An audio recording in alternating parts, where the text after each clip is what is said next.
அதனால் இன்னைக்கு திரு மோடி ஐயா அவர்கள் மீது மிகப்பெரிய ஒரு மரியாதை வைத்திருக்கக்கூடிய மனிதன், நாட்டினுடைய பிரதமர், இந்த நாட்டை பாதுகாத்து கொண்டிருக்கக்கூடிய மனிதர். ஆனால் ஒரு லெவல் வரும் பொழுதுங்க, இந்த சின்ன சின்ன பிரச்சனைகள் அப்படியே சேர்ந்து வரும் பொழுது தொடர்ந்து நாமும் அவர்களுக்கு பிரச்சனையாக இருக்கக்கூடாது. ஒரு பிரச்சனையை எடுத்துட்டு போய் இங்கே பாருங்க இந்த பிரச்சனை, இந்த பாருங்க இந்த பிரச்சனை, இந்த பாருங்க அந்த பிரச்சனை, ஒரு அளவுக்கு தாங்க நம்ம சொல்ல முடியும். அதனால தான் பொறுமையாக பாரதிய ஜனதா கட்சியினுடைய முக்கிய தலைவர்களை பார்த்து மிக பொறுமையாக, இது இன்னைக்கு கான்வர்சேஷன் 3 நாளாக நடக்கலைங்க. இதை கிட்டத்தட்ட நான் 1 ஆண்டு காலமாக பாரதிய ஜனதா கட்சியினுடைய தலைவர்கள்ட்ட சொல்கிறேன். 18 மாதங்களாக எனக்கு இருக்கக்கூடிய கருத்து வேறுபாடுகளை மிக பொறுமையாக, வெளியில் கத்தி கூச்சல் போடாமல் மிக பொறுமையாக 18 மாதங்களாக எல்லா இடத்துலையும் சொல்லிக்கிட்டே வர்றேன். டிசம்பர் 4ஆம் தேதி பாரதிய ஜனதா கட்சிக்கு சொன்னேன், நான் கட்சியிலிருந்து வெளியே செல்ல இருக்கின்றேன், இன்றைக்கே உங்களை நான் தயார்படுத்த விரும்புகிறேன், அதனால் நீங்கள் நாளைக்கு நான் எடுத்தோம் கவுத்தன் ஒரு முடிவெடுப்பதாக நீங்கள் நினைக்கக்கூடாது. டிசம்பர் 4, 2024 25 பாரதிய ஜனதா கட்சிக்கு சொல்லியிருந்தேன். தேர்தல் பணியை முடித்துவிட்டு செல்ல வேண்டும் என்று சொல்லியிருந்தார்கள். அதுவும் இந்த கட்சியினுடைய ஒரு உண்மை தொண்டனாக கட்சி சொல்லியிருக்கிறாங்க, தேர்தல் பணியை முடித்துவிட்டு மே கடைசி வரை நம்முடைய பணியை செய்துவிட்டு தான் வெளியே வரணும் அப்படின்னு. அடுத்து நாம் என்ன செய்ய போகிறோங்க? அடுத்து நாம் இதெல்லாம் பேசிட்டோம், பழசை பேசிட்டோங்க, இருந்ததை பேசிட்டோம். அடுத்து ஆனந்தமாக அன்போடு தமிழ்நாட்டில் ஒரு அரசியல் இயக்கத்தை நாம் துவங்க இருக்கின்றோம். இது அரசியல் இயக்கமாக கட்சி இல்லையா அப்படின்னு நீங்கள் யாரும் கேட்கவே வேண்டாம். கண்டிப்பாக தமிழகத்தில் அடுத்து நடக்கக்கூடிய தமிழகத்தினுடைய பொது தேர்தலில் நம்முடைய கட்சி போட்டியிடும், அதில் எந்த மாற்று கருத்தும் இல்லை. அதற்கு நம்ம தயார் பண்ணணும், நிறைய லீடர்ஸை தயார் பண்ணணும், நிறைய கேடர்ஸை, வாலண்டியர்ஸை தயார் பண்ணணும், உத்வேகத்தோடு தயார் பண்ணணும், அவங்களுக்கு அந்த ஸ்கில் செட்டை நம்ம உருவாக்கி கொடுக்கணும். அதற்கு கொஞ்சம் நேரமாகும். நாம் அது ஒரு இயக்கமாக ஆரம்பித்து நிறைய மனிதர்களை உள்ளே கொண்டு வந்து அவர்களுக்கு சில இடத்துல அரசியலை சொல்லிக் கொடுத்து எல்லா தரப்பட்ட மனிதர்களையும் உள்ளே கொண்டு வந்து, ஏன்னா பாரதிய ஜனதா கட்சியினுடைய தலைவராக பொறுப்பேற்ற பிறகு நான் முதல்ல போய் ஆசீர்வாதம் யார்கிட்ட வாங்கினாங்க, சமீபத்தில் மறைந்த நல்ல கண்ணையாகிட்ட தான். இன்னைக்கு மண் சார்ந்த அரசியலை முன்னெடுக்கணும், நல்ல மனிதர்களுடைய கொள்கைகள் உள்ள கொண்டு வரணும், எல்லா மனிதர்களையும் உள்ளடக்கிய அரசியலை நாம் முன்னிறுத்தணும். டெக்னோக்ராட்ஸ் பெருமளவில் நமக்குள்ள வரணும், பெருமளவில் நமக்குள்ள டெக்னோக்ராட்ஸ் வரணும். இன்னைக்கு அமெரிக்கா போகிறோம், யூரோப் போகிறாங்க, போய் நமக்கே எவ்வளோ பெருமையாக இருக்குது. ஒரு மிகப்பெரிய நிறுவனம் நிவிடியா எடுத்துக்கங்க, மைக்ரான் எடுத்துக்கங்க, சாம்சங் எடுத்துக்கங்க, இன்டெல் எடுத்துக்கங்க, அங்கே இருக்கக்கூடிய இன்ஸ்டாகிராம், ஃபேஸ்புக், கூகுள், ஆல்பபெட் பார்க்கும் பொழுது வைஸ் பிரசிடென்ட்னு பார்த்தீங்கன்னா ஒரு தமிழன் அங்கே உட்கார்ந்துருக்கிறான். இந்தியன் என்கின்ற அடையாளத்தோடு அங்கே ஒரு தமிழன் அமர்ந்திருக்கின்றார். என்னுடைய கனவு உங்கள் பல பேர்த்த போல அவர்களெல்லாம் திரும்ப இங்கே வந்து அரசியலில் ஏதோ ஒரு விதத்தில் கான்ட்ரிபியூட் பண்ணுறதுக்கு நம்முடைய இயக்கமும் நம்முடைய வருகின்ற காலத்தில் நம்ம ஆரம்பிக்கக்கூடிய கட்சியும் அதற்கு உறுதுணையாக இருக்கணும். அத்தனை டேலண்ட்டை ரிஃபைன் பண்ணி நம்ம கொண்டு வரும். தமிழ்நாட்டினுடைய வளர்ச்சிக்கு எல்லோரையும் நம்ம பயன்படுத்தணும். இதில் எங்கேயுமே கூட நான் பெரிது நீ பெரிது என்று இருப்பதை விட ஒரு வளர்ந்த பாரதம், இந்தியா உலகத்தில் மிக முக்கியமான இடத்துல அந்த பாரதம் வந்து அமரும் பொழுது முதன்மை மாநிலமாக தமிழகத்தை கொண்டு வந்து நிறுத்த வேண்டிய பொறுப்பு நமக்கு இருக்கு. அதற்கு நம்முடைய பொலிட்டிக்கல் கிராமர், பொலிட்டிக்கல் லாங்குவேஜ் எல்லாமே நம்ம மாற்றணும். நம்ம பேசக்கூடிய விஷயம். அடுத்து இன்னொன்று கேட்குறாங்க, நான் கமெண்ட் வர அப்படியே நான் பேச ஆரம்பிக்கிறேன். தமிழ்நாட்டில் இன்னைக்கு ஒரு அரசியல் கட்சி வேணுமான்னு கேட்டிங்கன்னா கண்டிப்பாக வேணும், அதில் எந்த மாற்று கருத்தும் இல்லை. காரணம், ஒரு கடைக்கு போய் நாம் ஒரு டூத் பேஸ்ட்டோ ஒரு அரிசியோ ஒரு பருப்போ வாங்கினா கூட 10 கடை ஏறி இறங்கி எங்கள் அம்மா அதெல்லாம் பார்த்து, விலையை பார்த்து, தரத்தை பார்த்து, பொருளை பார்த்து அத்தனை முறை வாங்கித்தான் பார்ப்பேன். ஏன்னா அது நம்ம உடம்புக்குள்ளே போகிற விஷயம். ஆனால் அரசியல் கட்சி இன்னைக்கு எத்தனையோ கட்சிகள் இருந்தாலும் கூட என்னுடைய நம்பிக்கை, நம்முடைய நம்பிக்கை, வருகின்ற காலத்தில் நம்முடைய அரசியல் இயக்கம் கட்சியாக மாறும் பொழுது மக்கள் அந்த தரத்தை பிரித்து பார்ப்பார்கள். தலைவர்கள் எப்படிப்பட்டவர்கள்? நாம எல்லோருமே காமன் மேன் பொலிட்டீஷியன்ஸ், பக்கத்து வீட்டுக்காரங்க மாதிரி தான் மக்கள் நம்மளை பார்க்க போறாங்க. தூரத்திலிருந்து நாம் கை காட்ட போவது கிடையாது. ஏன்னா நாம் யாரும் அப்படிப்பட்ட குடும்பத்திலிருந்து வரவில்லை, அப்படிப்பட்ட வளர்ப்பு நமக்கு இல்லை, நாம் யாரும் அப்படி இல்லை, தமிழனுடைய கலாச்சாரமும் பண்பாடும் இல்லை. அதெல்லாம் கூட நம்முடைய அரசியல்ல முதல் நாள்ல இருந்து கல்ட் பாலிடிக்ஸ்ல இருந்து நம்ம வெளியே வரணும். அரசியல் மாற்றம்னு சொல்றாங்க, ஆனால் அதே கல்ட் பாலிடிக்ஸ். நாம அதில் இருக்க போறது இல்லை. கல்ட் பாலிடிக்ஸ்ல இருந்து வெளியே. அண்ணாமலை என்ன பிறந்த நாளா 10 பேர் கொண்டாடணுமா? அதனாலதான் நம்ம பிறந்த நாள் அன்னைக்கு எதுவுமே நம்ம செய்யல. என்னுடைய பிறந்தநாள் என்பது உங்கள் பிறந்தநாளை போல ஒரு நாள். நான் அரசியல் வருவதை என் பிறந்தநாளை எப்பவுமே கொண்டாடினது கிடையாது. அரசியல் வந்ததுக்காக சில பேர் போஸ்ட் அடிச்சு ஒட்டுறான். அந்த கலாச்சாரத்தையும் உடைக்க வேண்டும் என்பதற்காகத்தான் நேற்று நாம் எதுவுமே பேசலைங்க, இன்னைக்கு நம்ம பேசுறோம். இந்த கல்ட் பாலிடிக்ஸ்ல இருந்து வெளியே வரணும், ஒரு காமன் மேன் பாலிடிக்ஸை முன்னிறுத்தணும், சமரசம் இல்லாத கொள்கை இருக்கக்கூடிய இயக்கமாக அது கட்சியாக முன்னாடி வரணும்.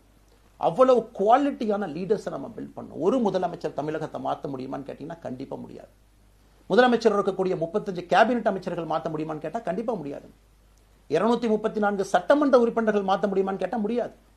39 பாராளுமன்ற உறுப்பினர்கள் மாற்ற முடியுமான்னு கேட்டீங்கன்னா முடியாதுங்க. அவர்களோடு உள்ளாட்சி பிரதிநிதிகளாக இருக்கக்கூடிய கிட்டத்தட்ட 30,000க்கும் மேற்பட்ட பிரதிநிதிகள், பஞ்சாயத்து தலைவரிலிருந்து ஆரம்பித்து கவுன்சிலர்லேருந்து ஒரு கார்பரேஷன் கவுன்சிலர்லேருந்து மேயர்லேருந்து, நம்முடைய நோக்கம் எல்லா இடத்துலையும் கிளீன் பாலிடிக்ஸ் கொண்டு வரும், எல்லா இடத்துலையும் கிளீன் கவர்னன்ஸ் கொண்டு வரும், எல்லா இடத்துலையும் ஹானஸ்ட், எஃபிஷியன்ட், கேபபிள், வேலையை செய்து முடிக்கக்கூடிய திறன் படைத்த தலைவர்கள் அங்கே கொண்டு வந்து வைக்கணும்.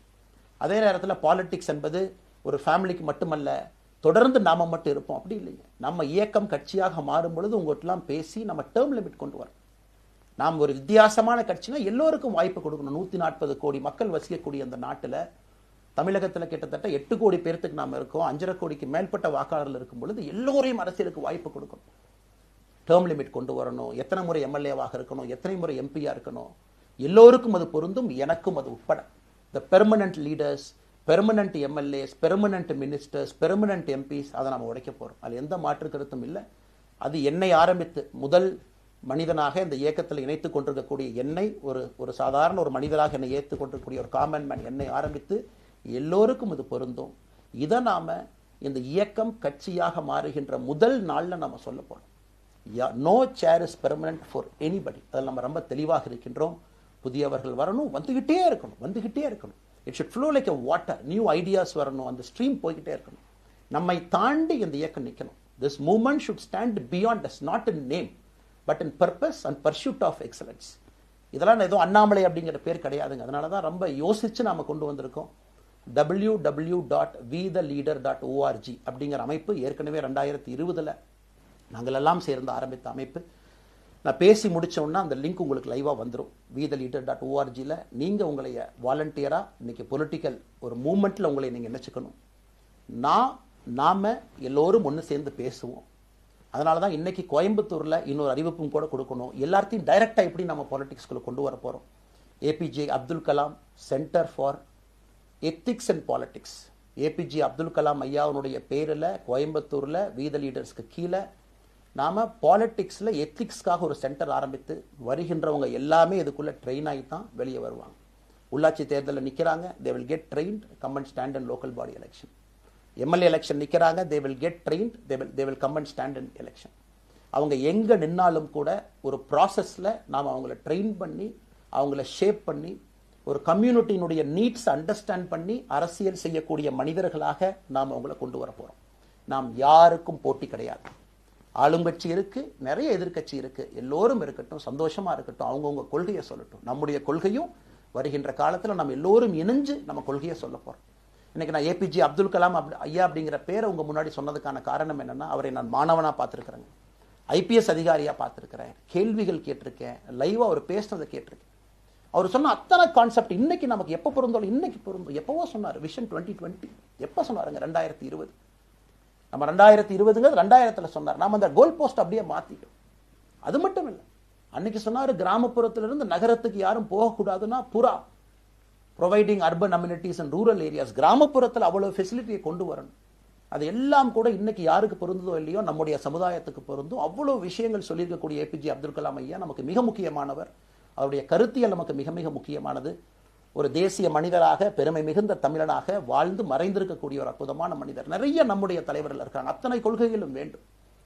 ஒரு ஐடியாலஜி பார்த்தீங்கன்னா இட் ரைசஸ் அண்ட் ஃபால்ஸ். எந்த ஐடியாலஜியும் பெர்மனன்ட் நான் பிடிச்சிருப்பேன். கம்யூனிசம் 100 ஆண்டுகளுக்கு முன்பு எப்படி இருந்த ideology, for right movements, for left movement, centrist movement, liberal movement, ஒரு அரசியல் சரித்திரத்தை பார்க்கும் பொழுது அந்த ஐடியாலஜி தன்னைத்தானே மாற்றிக்கொள்ளவில்லை என்றால், அடுத்த தலைமுறைக்கு தேவையான வசதியை செய்து கொடுக்கவில்லை என்றால், அது எந்த ஐடியாலஜியாக இருந்தாலும் அது அழியும் என்பதுதான் காலத்தினுடைய கட்டாயம். நம்ம பார்த்துக்கிட்டு இருக்கோம். நாம் அதை தாண்டி நிற்கணும். நம்ம மூமெண்ட் அதையெல்லாம் தாண்டி மக்கள்கிட்ட நிற்கணும். ಇತ್ತನ பேர்த்து நாம் எடுத்துட்டு போகணும். பெரிய ರಿಸ್ಕ್ ಇದೆ, ಸಾಧಾರಣ. ಲೇಟೆಸ್ಟ್ ಹಾಗೂ ಇಂಟ್ರೆಸ್ಟಿಂಗ್ ಸುದ್ದಿಗಳಿಗಾಗಿ ಬಾಸ್ ಟಿವಿ ಕನ್ನಡ ಚಾನೆಲ್ನ ಸಬ್ಸ್ಕ್ರೈಬ್ ಮಾಡಿ. ಹಾಗೆಯೇ ಬೆಲ್ ಐಕಾನ್ ಪ್ರೆಸ್ ಮಾಡಿ. ಇದರ ಜೊತೆಗೆ ಫೇಸ್ಬುಕ್, ಇನ್ಸ್ಟಾಗ್ರಾಮ್, ಎಕ್ಸ್ ನಲ್ಲೂ ಮಿಸ್ ಮಾಡದೆ ಫಾಲೋ ಮಾಡಿ.